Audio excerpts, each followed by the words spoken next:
Maqsadim Yevropadan kelayotgan savdogar bilan aloqa emas, biz iste'molchi bilan aloqa qilish. Qo'rqmasdan harakat qilish kerak, Allohga tavakkal qilish kerak. Shu dala 18,5 gektar. O'sha borgan joyga turpoq borish kerak emas, O'zbekiston turpog'i borish kerak. Alohida e'tibor kerak. Ha, unga juda katta e'tibor kerak. Hech qachon biz upakovka qilganimizda tagiga maydasini ustiga yerigini solmaymiz. Hech qachon tagiga ham ustiga ham bir xil qilamiz. Nimagaki bizga u harom narsa. Bandan klient отказ qilmagan. Savolni qarang-da. Men aytdim, masam bilan ishlab turib daromadni ko'zayotganim yo'q. Set bilan ishlab tizimni o'rganmoqchiman.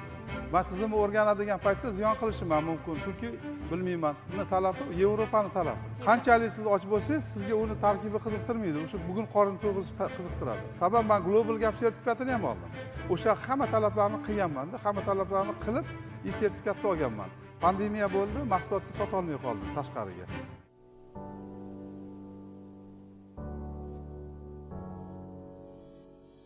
Hozir endi buni bugungi kundagi oziqasi srochniy berilsa, shu siz 15 kundan keyin kelsangiz, xudo xolasa boshqa narsa bo'ladi bu yerda. Muhit boshqacha bo'ladi. Tohir aka, siz organik sertifikat, shu global sertifikatini oldim dedingiz. Buni hamma fermerlar ham ola olmas ekan, biz bilishimiz bo'yicha. Talablari qanaqa ekan, qanaqa qilib berishdingiz shunga? Endi organik mahsulot yetishtirish kerak. Organik mahsulot yetishtirish degani o'sha urug'ingiz ham sertifikatli bo'lishi kerak, ekayotgan urug'ingiz. Dala o'ralgan bo'lishi kerak, dalada o'sha ishchilarga hamma sharoit bo'lishi kerak. Ishchilarning asosiy formasi kiyimi bo'lishi kerak, qo'lda qo'lqopi bo'lishi kerak. U ichadigan suvlarning ham sertifikati bo'lishi kerak. Bizni ichimizda medsestra ham bor edi. Medsestra bo'lishi kerak, birinchi yordamni beradigan medsestra ham bo'lishi kerak. Keyin apteka qutisi bo'lishi kerak dalada. Aptechka. Ha, aptechka bo'lishi kerak. O'sha hojatxona, hamma sharoit bo'lishi kerak ekan. Hamma sharoit bo'lishi kerak. Keyin soatgan himoya qiladigan ximiya vositalaringiz Yevropa davlatlarida taqiqlanmagani bo'lishi kerak. Uni olib o'qib, uni o'rganish kerak. Keyin uni mutaxassislar bor. Mutaxassislarga bersangiz, Yevropada taqiqlangan yoki taqiqlanmaganligini aniqlab beradi. Taqiqlangan dorini sepib turib organik deb qila olmaysiz. Taqiqlanmagan Yevropada dorini uni ham normasidan oshirmagan holda asosiy tabiiy yetishtirish kerak. Mana go'ng iste'mol qilsa bo'laveradi, qancha iste'mol qilsa ham. Shundan keyin o'zi organik modeli bor, bargidan oziqlantiradigan shu organik modellarni berish kerak. Xullas mutaxassislar bilan maslahat qilib, hammasini jurnal qilib, qachon nima qildingiz, qaysi chistodan qaysi chistogacha uniga qanaqa ishlov bergansiz, hammasi jurnal qilib yozilishi kerak. Jurnalda har bitta olinayotgan o'g'itlarning ham sertifikati bo'lishi kerak. Organikaga ko'proq urg'u beryapsiz. Ko'pchilik fermerlar o'ylashar ekan, organikada yetishtirish juda ham qiyin, daromad olib bo'lmaydi deb. Siz buni qanaqa qilib qildingiz o'zingiz? Siz nima fikrdasiz bunda? Endi boru avvalo yerni tabiiy oziqa bilan to'ydirib qo'yish kerak. Tabiiy oziqa bilan to'ydirib qo'yganingizdan keyin boru o'sha bu yog'i avtomat bo'laveradi, dehqonchiligingiz yaxshi bo'laveradi.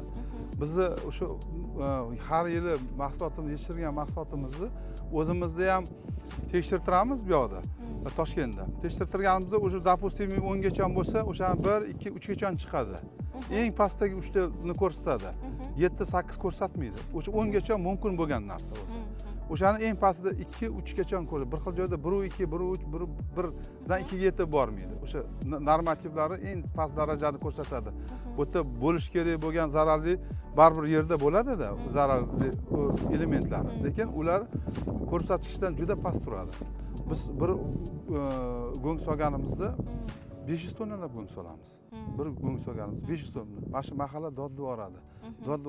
Lekin biz mutaxassis tez kunda yo'q qilamiz.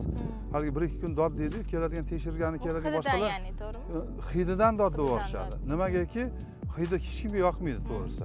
Ha, endi u 500 tonnalab solganimizdan keyin uni hidi normal hidi bo'ladi, lekin shu narsani 4 kun, 5 kun ichida yo'q qilib yuboramiz. Kelsangiz hech narsani his qilmaysiz, bilmaysiz. Imini daromad qismida qanaqa ta'sir qiladi bu daromad qismiga? Aynan shunaqa ko'p o'g'itlar ishlatishmi? Tabiiy o'g'itni biz asosan ishlatamizda, lekin ximikat umuman bermaymiz. Masalan, ximikatdan ko'ra tabiiy selitra umuman bermaymiz. Beradigan narsamiz to'g'risi amofoz beramiz. Keyin bargdan oziqlantiruvchilar beramiz. Sulfat amoniy beramiz, lekin bir marta nimaga siz yer ichidagi hasharotlar ham bundan o'lib ketadi. Sulfat amoniydan. Boshqa narsa bermaymiz. Uni ham normasini ozgina beramiz nomiga, shu hasharotni o'ldirish uchun beramiz. Lekin oxir oqibatda baribir tabiiy mahsulot yetishtiriladi. endi hozir mana o'zim Germaniyaga boraman deyishdan maqsad o'zim boraman. Hozir bizni sertifikatimizga qaramasdan olib ketyapti-da, sotishyapti. O'rtada bir nechta qo'l turibdi-da. Yevropaga mahsulot sotgani bilan bir nechta qo'l o'rtada turibdi. O'sha bir nechta qo'lni hozir yo'q qilib, o'zim o'sha iste'molchiga boraman. O'sha iste'molchilar bilasizmi? Shunaqa setlar bor, faqat tabiiy narsani sertifikati bilan olib kelgin deydi. Shu ISO sertifikat deydi yoki Global Gap sertifikat deydi. Ana ularni olish keyin ular bilan borsak, o'sha bizning tannarxi ham bu yerda 2 barobar qimmat bo'ladi. O'sha sertifikatingiz bo'lmasa, bo'lgandan ko'ra o'rtasida 2 barobar pul rol o'ynaydi. Endi pul bor odam bor, farzandiga to'g'ri kelgan narsani olib yedirmaydi. Hamma narsani tekshirtirib, mumkin emasligini bilib, tozasini yediradi. Hozir bizda bundan boshqa ham bor, boshqa ham ishlarimiz ko'p. Hozir aytsam, qanaqa ishlar? Kartoshka urug'chiligi bilan ham shug'ullanyapmiz. Kartoshka urug'chiligi bilan, xullas, kartoshkani o'sha gulidan olib, urug' yaratib, o'zimiz yaratib. Mana shu urug'ni bu turgida ekdik. Ekdik, yaratganimiz 1-2 yil bo'ldi. Shu bu turgida ekdik. Ekanda 150 kilo ekib, 3 tonna oldik. 150 kilo ekib, 3 tonna, 20 barobar. Zo'r. Oldikda. Mana bu yil o'shani ekanimizdan keyin ko'ramiz, mo'ljalimizni 50 tonna olamiz, 3 tonnadan 50 tonna hosil olishni mo'ljallab turibmiz. Agar o'sha 50 tonna hosil olsak, biz televiziyadan ham chaqiramiz, mutaxassislarni chaqiramiz, ko'rib turib, biz kartoshkamizni ko'rib, shunga sertifikat bersa, keyin kartoshka urug'chilik bilan shug'ullanmoqchimiz. Yana Koreyadan Karishda kelgan piyoz urug'chiligi bilan bizga taklif qilyapti. O'sha taklifni bu yil tajriba ketyapti hozir. Bizga qarashli bir inson shu tajribani qilyapti. Agar o'sha tajribamiz Koreyaga o'tsa, keyin biz piyoz urug'chiligi bilan shug'ullanamiz. Urug'chilikni o'sha Koreyaga sotamiz. Xullas ularni talabi bilan ekamiz, keyin mahsulotni ularga sotamiz. Bu bozori oldindan aniq bo'ladi-da. Qancha ekishimiz ham oldindan aniq bo'ladi. Kimga sotishimiz ham oldindan aniq bo'ladi. Kartoshkani ham hozir kartoshka bo'yicha ishlayapmiz. Agar mana kartoshka ham urug'imiz o'sha mutaxassislar shu to'g'ri yaxshi deb qabul qilsa, biz shu rayonni urug' ta'minotini biz o'zimiz hal qila olamiz keyin. Xudo xolasa shuni o'ylab turibmiz-da. Biz ko'pchilik fermerlar bilan suhbat qilamiz. Men o'zimni tajribamdan ham qiyos, lekin siz boshqacha bir ishonch bilan gapiryapsiz-da. Shu ishonch nimada sizda? Asosan. Ishonch men o'zimni bilimimga endi Allohga tavakkal qilib ishlayman, lekin unaqa hech narsadan qo'rqish yoki yo'qotishdan qo'rqish yo'q. Chunki yo'qotib o'rganganmiz. Chunki bu narsani Xudo deb Allohga tavakkal qilib boshlasangiz, Alloh taolo sizga shuni beradi. Qo'rqsangiz bor, qo'rqqan odam uydan chiqish kerak emas. Erkak kishi qo'rqish kerak emas. Nimagaki biz Allohga tavakkal qilib to'g'ri niyatda, yaxshi niyatda ish boshladikmi, Alloh qolganini to'g'rilab qo'yadi bizga. Shuning uchun unaqa to'g'risi menda qo'rqish yo'q. Mana 20 gektar ekkan bo'lsam, odamlar aytadi, 20 gektar tog'li zona qishda sovuq urib ham ketishi mumkin. Lekin sovuq urgan yillari ham bo'ldi. Sovuq urgan yili ham hech bo'lmasa 30-40% mahsulot qolgan yili ham bo'ldi. Har doim bir xil bo'lavermaydi. Lekin itogi oxirini olib qarasangiz, baribir endi ishonch bilan qo'rqmasdan harakat qilsangiz, natija zo'r bo'laveradi. Tavakkalchilik demak ko'proq rol o'ynayotgan. Hamma tadbirkorchilik tavakkalchilik, o'zi hammasi tavakkalchilik. Allohga tavakkal qilib qilasiz, niyat buzuq bo'lmasa bo'laveradi.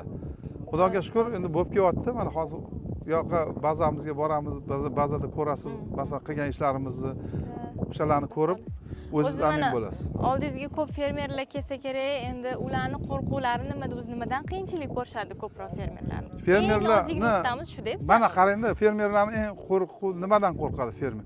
Fermer bor-ku, yerga bilmadim, mehri bo'lmaydimi, mehri bori ham bor. Nimadan qo'rqadi fermer? U tavakkal qilib mehnat qilish kerak.